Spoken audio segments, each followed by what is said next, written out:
Ayan o guys o. Taal Church o. Ang ganda o. Papasok ako sa loob. Papasyal ko kayo sa loob ng simbahan ng Taal. Ayan.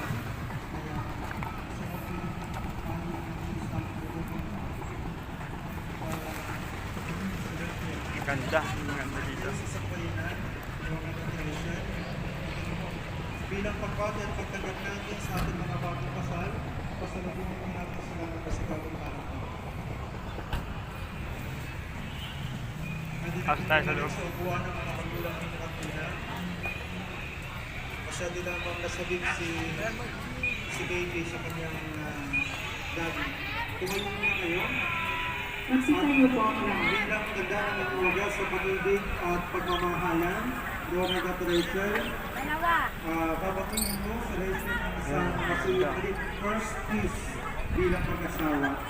Ilagay mo na sa likod ang tela na humahadlang kay Rachel at bigyan mo siya, bigyan mo siya na kasama sa Rachel. Ayan o. Ayan o. Sabi nila pag pagka unang punta mo daw dito, kailangan makatok sa pintuan ng 3 beses. Para sa ating mga pagpapasan sa